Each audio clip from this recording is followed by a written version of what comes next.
come a long way to become number one in Indonesia. And now we present Tokoverse, an ecosystem powered by TKO that serves the community in many ways. From elevating local artists by selling NFT art, incubating diverse local blockchain projects, to educating the community in crypto assets trading and investing, all enabling you to be ready for more. Assalamualaikum warahmatullahi wabarakatuh. Alhamdulillah, wassalatu wassalamu ala rasulillah wa ala alihi wa sahbihi wa mawalah, amma ba'd. Rabbi syrah li sadri wa yassir li amri wa halul uqdatan min lisani yafqahu qawli. Hadirin yang dirahmati Allah Subhanahu wa taala. Pada bulan Ramadan, di mana bulan Ramadan adalah bulan yang tidak dimiliki kecuali oleh umatnya Nabi besar Muhammad sallallahu alaihi wasallam. Allah telah mengagungkan umat ini dengan dijadikannya sebagai umatnya Nabi besar Muhammad sallallahu alaihi wasallam. Nabi Muhammad sang kekasih Allah, bahwa penciptaannya pun yang paling awal dari seluruh makhluk yang ada di dunia, tetapi sebagai nabi yang terakhir yang diutus di bumi, sebagai penutup para nabi-nabi yang sebelumnya, tentunya memiliki keutamaan-keutamaan yang tidak dimiliki oleh nabi-nabi yang lain. Salah satunya adalah diberikannya bulan Ramadan, di mana amal-amal di dalam bulan Ramadan yang paling utama, yang paling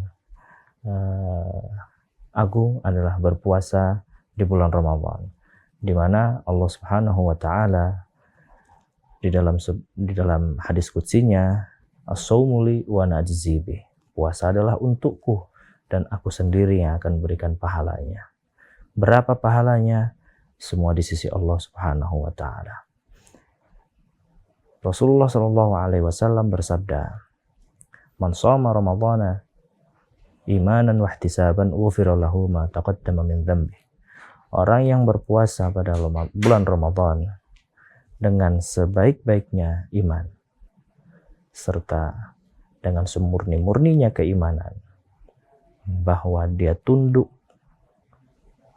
dan patuh kepada Allah Subhanahu wa taala, maka dosa-dosa yang telah lampau diampuni Allah Subhanahu wa taala. Bulan puasa sebagai bulan penempaan diri.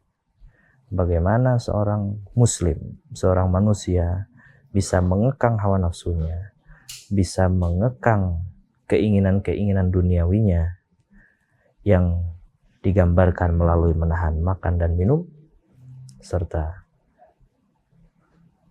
dilarangnya dia untuk tidak berkata-kata kotor, tidak berkata-kata yang tidak baik, adalah semata-mata untuk melatih diri agar kita lebih bisa mengendalikan diri kita sehingga menjadi seorang mukmin yang baik. Pada bulan Ramadan tidak hanya ibadah puasa yang sangat diagungkan di hadapan Allah Subhanahu wa taala, tetapi juga ada ibadah-ibadah yang tidak terdapat pada bulan-bulan yang lain, seperti sholat tarawih, di mana kita tidak bisa melaksanakan sholat tarawih kecuali pada bulan Ramadan. Berkaitan jumlah sholat tarawih, ada banyak perbedaan, banyak ikhtilaf. Ada yang mengatakan 8, ada yang mengatakan 11, ada yang berpendapat 23 beserta witirnya, bahkan ada yang berpendapat 36 rakaat untuk melaksanakan sholat tarawih.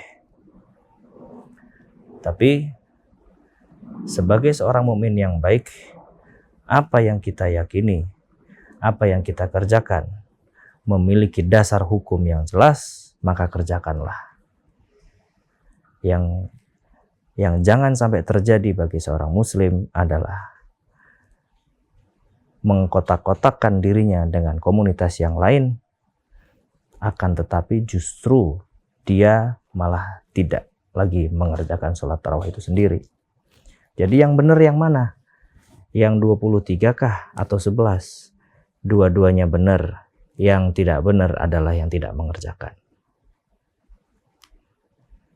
Bulan Ramadan menjadi bulan pelatihan bagi seorang muslim, bagi seorang mukmin.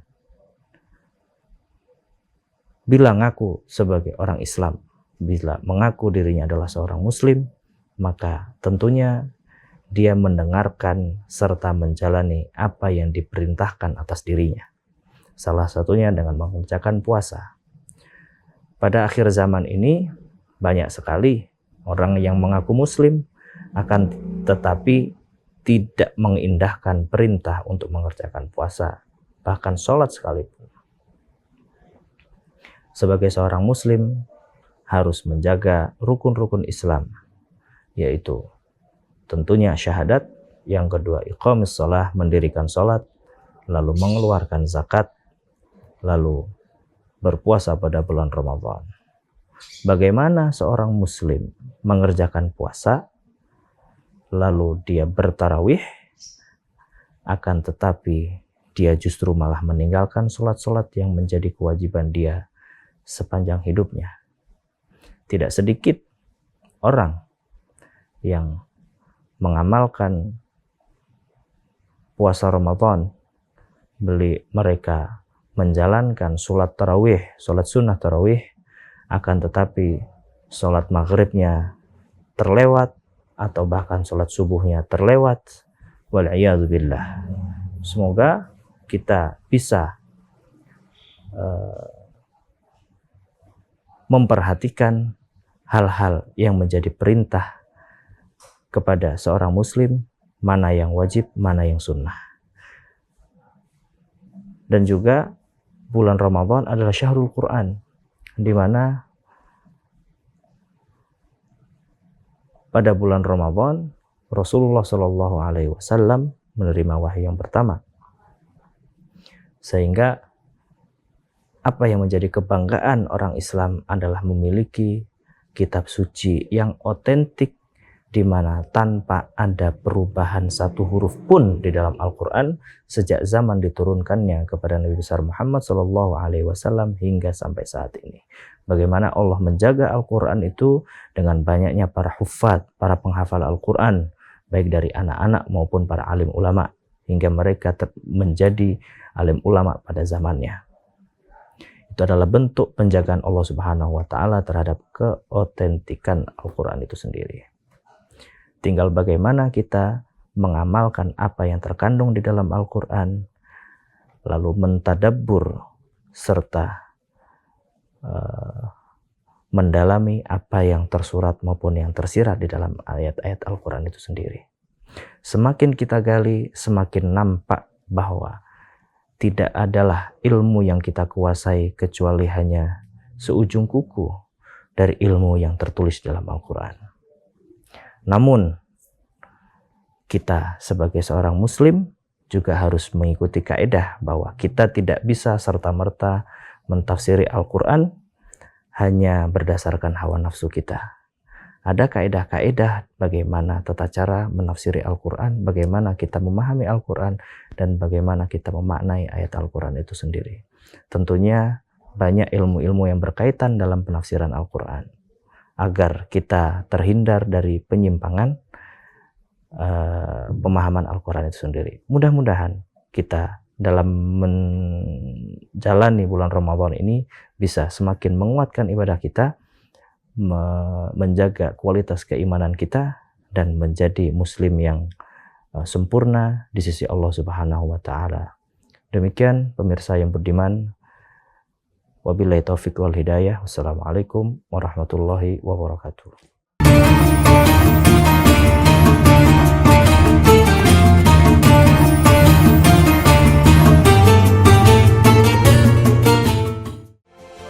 IFG, Indonesia Financial Group. Kami hadir untuk menjadi kekuatan baru yang ada untuk melakukan perubahan di Indonesia, dari bangsa untuk bangsa. Kami bekerja dengan skala yang besar dengan tata kelola perusahaan dan manajemen risiko yang cermat dan seksama. Dengan kekuatan besar yang terkonsolidasi, menyatukan segala pikiran dan usaha berbagai anak perusahaan yang dari dulu selalu ada untuk Anda. Menjamin keamanan dan kesejahteraan siapapun yang ingin maju, baik di jalan, usaha, dan kehidupan. Menjaga keseimbangan finansial lewat produk keuangan dan pasar modal. Dan tentunya memberikan perlindungan kepada segenap lapisan masyarakat Indonesia. Ini adalah saatnya kami membawa setiap orang, setiap usaha, dan setiap impian untuk masing-masing punya kekuatan membangun masa depan finansial yang terbaik dan membawa kita semua untuk besar bersama. IFG, Power to Progress.